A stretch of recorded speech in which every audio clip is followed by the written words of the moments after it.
Hello and welcome to this video. In this video we've got a really special guest for us, and we've actually got Sabrina from The Apprentice. I'm going to let her do a little intro in a moment. Now what we've got with her is we're going to sit down and talk to her about two different topics. One on this channel and one over on our other channel. With that in mind, let's go straight into our first topic.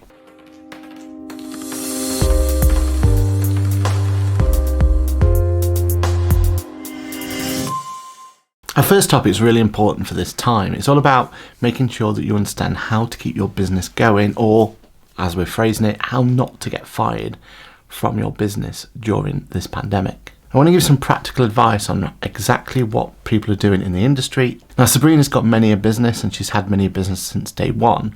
So what is she doing differently? What has she learned from her past mistakes, her way that she's been able to complete her business before? What has she done that's been able to make her so resilient during this time? I want to deep dive into that and figure out exactly what it is that she's been able to do to make sure that her business has still been thriving during this time. Stay tuned to find out exactly her tips for how this works.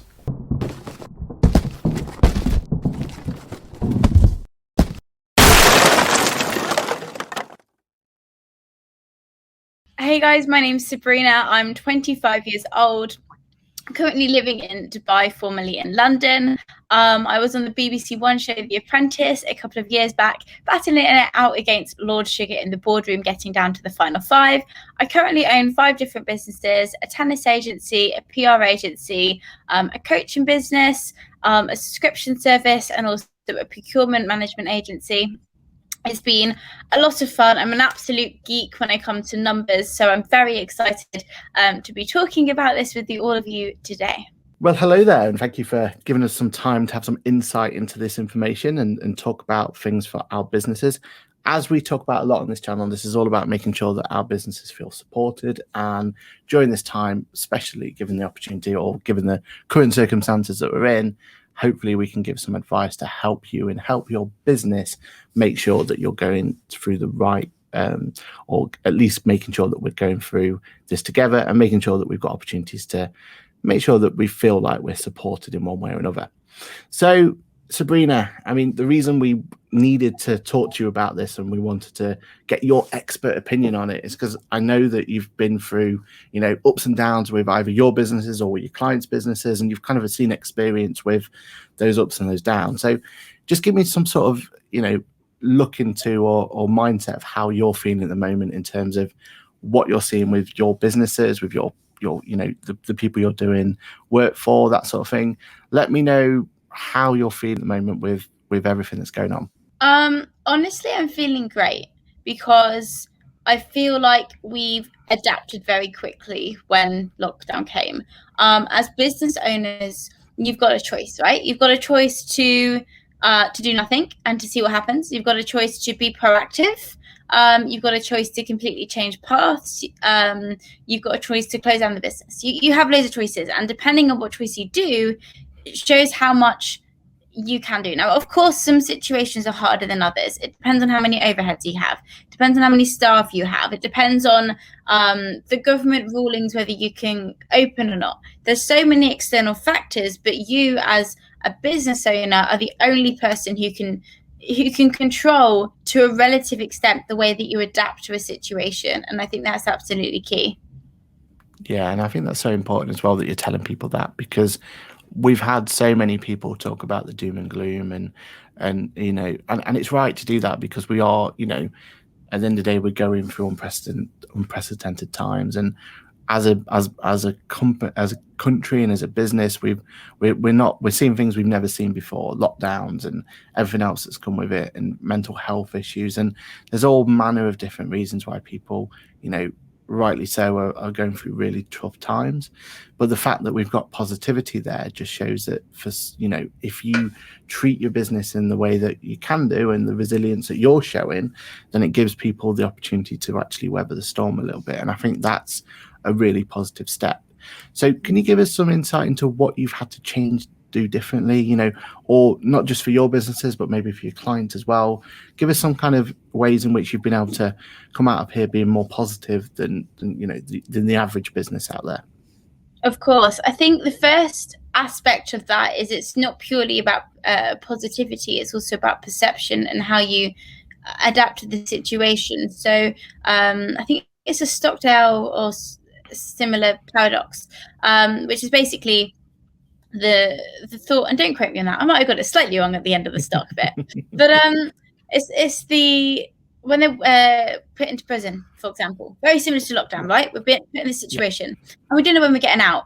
And the people who said, "Oh, it'll be fine, we'll get out by Easter, we'll get out by Christmas," and then it would get to that amount of point, and they'd be so disappointed that they at the very end they died because they weren't able to see the future. They lost all hope. Whereas the people who actually said, look, this is going to go on for a long time. We don't know how long it's going to go on, but one day we're going to get out of this. And they're the people who really adapted and were able to live basically through the whole time of imprisonment.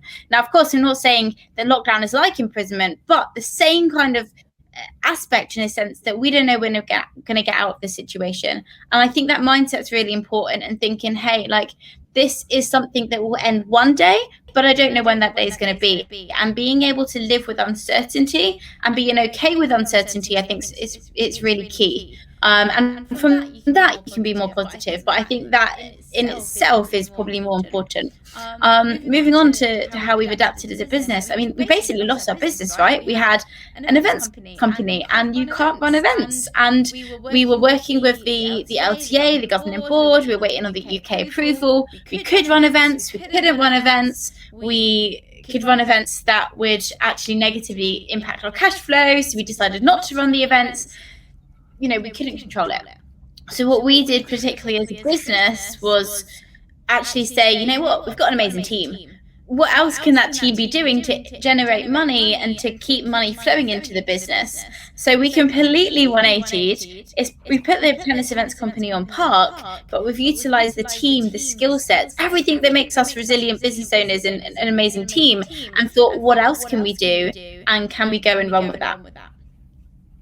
Yeah, and I think that's really interesting, isn't it? Especially given the fact that your story there of how you're, overnight your company was basically told it can't do what it's been doing for the past X amount, kind of resonates a lot with our clients and the people we're involved in. Because at the end of the day, most of the time your businesses are your passion projects, aren't they? You've put your life and soul into them. And having those external factors come along and say, look, you can't do them anymore, or you can't do them to the level that you wouldn't know about them. And having to look at those opportunities to having to change, or having to adapt, and having to think about where your business is going to go long term because of the restrictions you've been put on you, can be really demoralizing. But for you, how did you mentally take that in? Because obviously you were focused at one point on the events company, and it was all about events, and it was all about doing the best events in the UK, and you had that. How did you change your mindset to go, right, well, I can't do that anymore, so for my business to flourish and to carry on and to survive, I've got to do it this way? How did you shift so quickly and so easily? Honestly, it was fight or flight. It was innate. I had a choice. I could either let the company go into thousands of debts, because we still had overheads, we still had staff, we'd still paid thousands of pounds in equipment, we'd still had thousands of pounds we had to refund. I had a choice, right? And I wasn't going to let that get me down. Also, I think there's a really interesting personal factor in there, but I broke up with my boyfriend I guess just before lockdown, and I'd never lived on my own. So I had also that personal side of me that was even harder. And I just thought, look, I've got a choice. When I was 19 years old, I was in the States, and somebody said this to me, and it's really stuck with me. And that is, you can either get over something in a day, in a week, in a month, in a year, but eventually you're going to get over it. And it's your decision on when that time is. And for the first 2 weeks of lockdown, I was like, well, I don't really know what's going to go on. I thought I had COVID at the time. I started making TikTok videos. I just was a little bit like lost and started content creating and having a bit of fun. And then I was like, actually, I'm getting bored of this. Let's start something new. No, exactly. But I suppose the positivity there with you is even content creating is actually beneficial to your personal brand, isn't it? So, even though you're a bit down and you're a bit, out of it sort of idea, you were still using that as a positive spin for improving your personal brand and bringing you up there, which is, it's always good. So, I mean, it really is one of those where I think companies or clients would love to hear about a magic wand and say, right, if you do this, this, and this, you're going to be fine. But it's never going to be like that, though, is it? Unfortunately, every business is different. You know yourself from the consultancy side that you can't just go and just put one template out there and sit back and relax. It's every company, you've got to get yourself in there and help and being able to kind of understand how that company works. So if you could kind of do it all again and you had an opportunity to kind of be more prepared and be more resilient going forward, and what are you doing now with your current businesses? I know you've kind of got new businesses on the horizon, you're setting up new ventures and you're putting there. What are you doing differently now than you did from day one that means that if anything like this happens again, you're going to be a little bit more prepared? I think that's interesting. The first one, if I go back, I would have had I probably would have invested the money into Bitcoin, to be honest. Yeah. Makes sense. But yeah, I kind of missed that mark. I would have just had a more diverse portfolio of how I was bringing money in. I would have had an online business sooner. That's the way the world's going. If you don't have an online business, like, you're going to be stuck because there's only so much that you can do in person. So for me, I would have, if I look back at what I did, I would have had a more diverse portfolio and actually started more businesses sooner. I think that's the short answer to the question. In terms of how we're adapting now, we're just taking massive steps, and rather than thinking about things and going through things, it's like, okay, what needs to get done? Who can we get to do it? Let's get it done. And having this really fast turnaround time has allowed us to expand very quickly. Whereas before, I used to spend hours doing the nitty gritty stuff of perfection emails. And I mean, we wrote a 2.8 million pound tender in 24 hours and had to submit it. Like, if it was before, I don't know how long that would have taken me. But actually, the fact is, we've just got to get things done. And that means not faffing and not worrying. And sometimes if you don't have the answer, win the tender and find the answer. Yeah, that's a great bit of advice. Great bit of advice. So let's kind of look at it from a different point of view then, because one of the things that you've done really successfully during this time is, and we've seen this a lot, and I think this is one of the things where being British and kind of having that patriotism and everything else that comes with it, we're kind of fighters, aren't we? So a lot of clients out there and a lot of people in our circles have used this time to set up new ventures. They've set something up brand new. They've either been made redundant, unfortunately, and they've had to use that opportunity to flourish, and they've tried to make something new. And you've done exactly the same. So you've created multiple companies during this lockdown, and you've had your hands tied, so you've had to look at other things, and you've explained that really well, how you kind of that one company is going to have to be put on pause, so let's concentrate on another business and try and put it from there. So if you were going to kind of give any advice to anyone who's starting out now, especially if it's the first time, what sort of advice would you give them during this time, with it being so different, so radically different to kind of your normal business life, and how normally we have all these horrible statistics of 1 in 5 businesses fail, and one in a third of them will only get so far, and there's all these horrible statistics that kind of put people off from day one and put that risk factor in. But what would you just give them just so that they've got that bit of reassurance? No, 100%. I mean, in terms of stats, they're probably going to get worse because there's more people running businesses, right? So that's one thing. I'd say number one is make sure that you've created a business rather than creating yourself a well-paid job, unless you'd like to create yourself a well-paid job. What I mean, for example, is let's say that you're a graphic designer, right? Or let's say that you're a cake baker. Let's say that you're a cake baker and you decide to make cakes, and you started getting loads of orders in, and you've created this little cake workshop in your kitchen. You created yourself a job, right? And it's a business, but it's a job at the same time, meaning you're working long hours. You're probably getting paid a little bit more, but it's a bit of a side hustle. Turning that into a business means creating a business brand, getting other people working underneath you, building and scoping it up. So the first one is deciding what you want to do. And if you're not sure, it's fine. As long as you get an extra income in, that's all that really matters at the moment. So I'd say that. The second is I definitely educate yourself in terms of what running a business actually means. There's so many misconceptions about business. People spend ages building a website, creating a logo, thinking of a business name. I didn't even have a website for the first for the first majority of my business. Like, you don't need to, providing that you find out that there's a demand first, and then you can supply it, I think is really, really key. So rather than worrying about the nitty gritty about websites and copyright, Instagram handles, etc., just find out if people want to buy your product. And if they do, or your service, then you can create the business in the background. Another quick tip is focus on sales. If you don't focus on sales, you haven't got a business. Forget about marketing, forget about the fluff. Have you got money coming in? And if the answer is yes, have you got that sustainably past your family and friends? And then you can spend a bit of time. I'd say like they're very quick things I do off the back. The fourth is working a personal brand.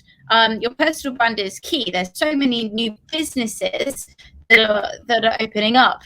They buy into you. They don't buy into the business. There's thousands of PR agencies. The reason why they're coming to me is because they like me as a person, they know who I am, I have a strong personal brand, and then I have the business to back it up.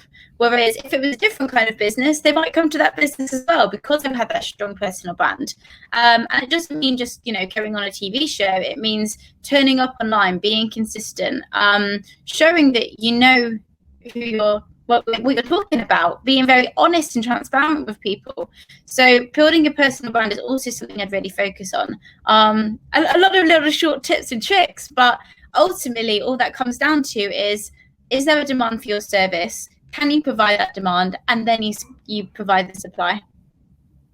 Yeah, and that is important to say, especially that focus on actually making sure you can sell your product first. I know a lot of businesses who have spent thousands, if not millions, on creating this wonderful solution that they're really, really proud of, and but at the end of the day, they've done it in a bubble, and it's basically caters for their own needs. And when they go try and sell that product, they've had to radically change it, spend even more money to make it a successful venture, or they give up and it was a waste of time, a waste of resources. Well, it's like the sunk cost fallacy as well there, in the sense that if you spend, let's say you're watching this right now and you're like, I've just spent the last 2 months making a website. Like, it doesn't matter that you spent the last 2 months. What are you going to do now? Don't base your decisions on previous of what you've done. What are you going to do now that you've heard this information to move yourself forward?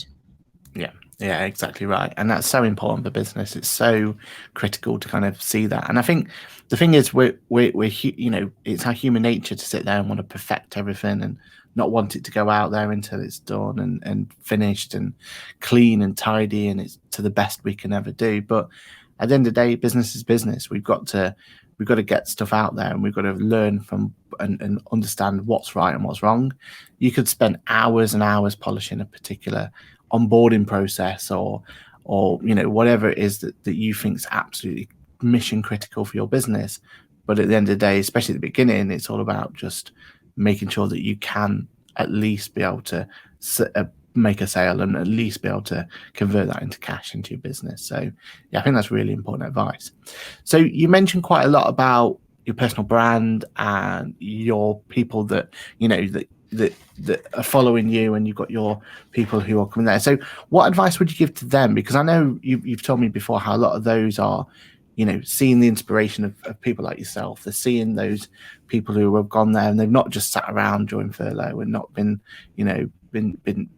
just sat there waiting for hopefully their job to go back to what it was before. Because unfortunately, the situation we've got is even when furlough ends, you may not be going back into the same role you had before, because restructuring and businesses have having to change the way they are, and there's a lot of uncertainty out there. So for people who are looking to start a business, what would you tell them is going to be first and foremost if they've never had a business before or they've never even considered it before? What's the most important thing to you?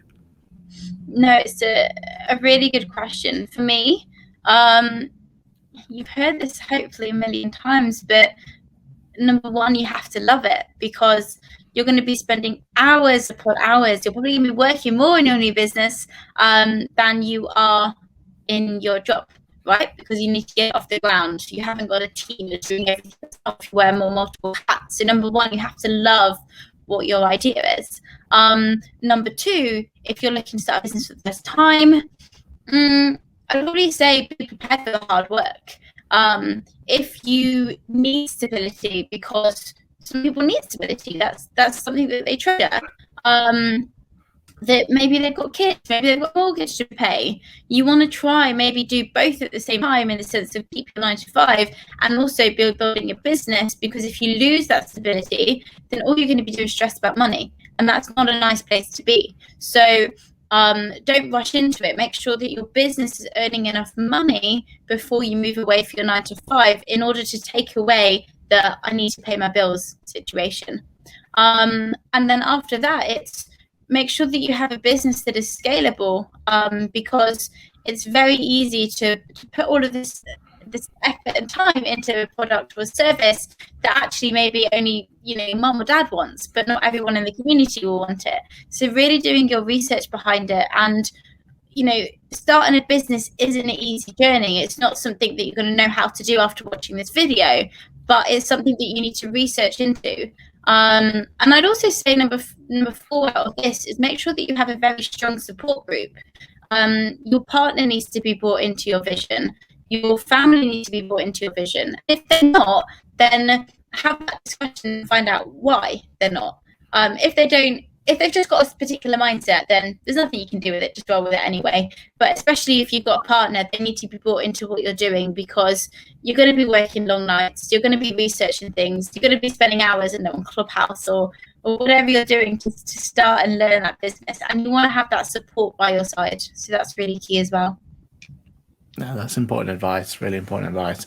And I think especially for people who are being inspired by it, because, obviously from an Instagram or from a social point of view, or whatever kind of social channel that, people are following, people like yourself on, they're seeing, mostly the good sides, aren't they? They're seeing mostly the wonderful moments of having a business and the bits that make you really happy. Because at the end of the day, you want to give positivity. You want to show people that, it's a great, opportunity to start a business. It's a great time to be in business. It's a great time to be trying to make a name for yourself. And that's all completely true.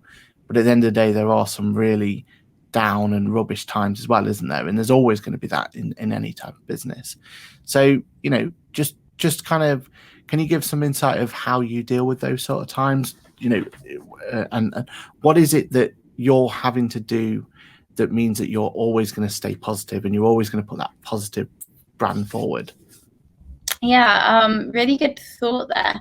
I think within me, I've always had that. I've always been a very positive, bubbly person. I've always been very resilient.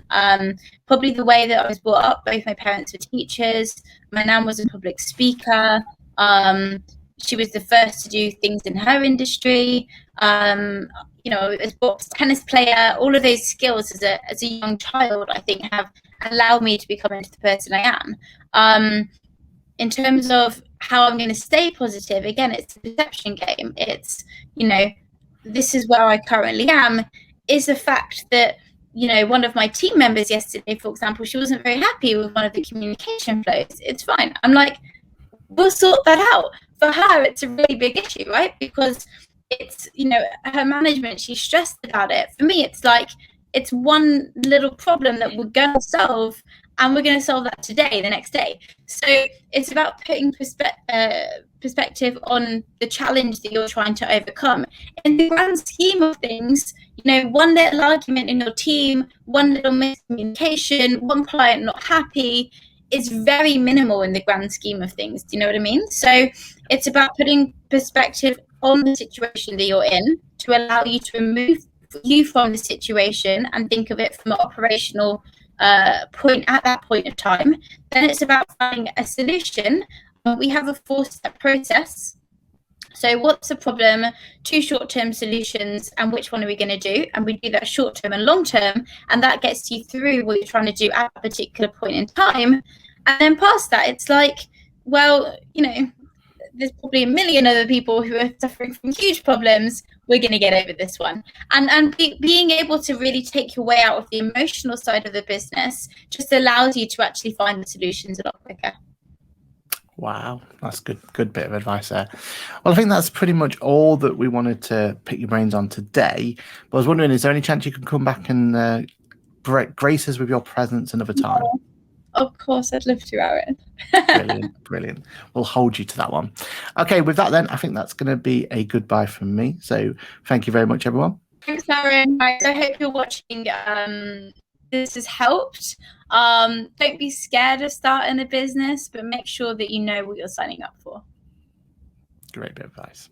Cheers, everyone.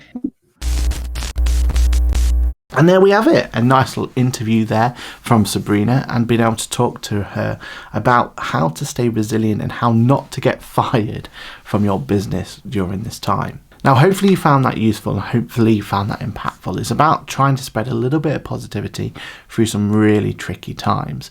And unfortunately, that whole positivity has not been able to be replicated through every aspect of business at this point in time. But at the end of the day, that's all we've got. We've got the opportunity to stay positive and have the opportunity to be as insightful as we possibly can be.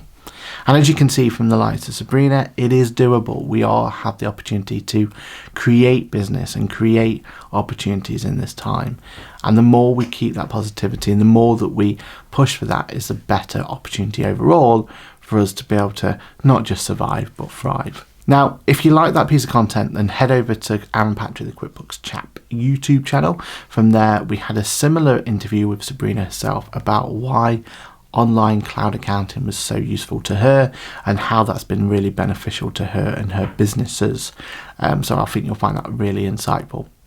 If you want to see more content like this, though, we definitely will be getting Sabrina back for another grilling. And with that, I would like you to consider maybe looking to like and subscribe to the channel. The more likes, the more subscribers we get, the more opportunity we're going to have to bring content like this for you and help your business not just survive, but thrive. My name's been Aaron Patrick, Head of Accounts here at Boffix, and as always, it's been an absolute pleasure to do this video for you.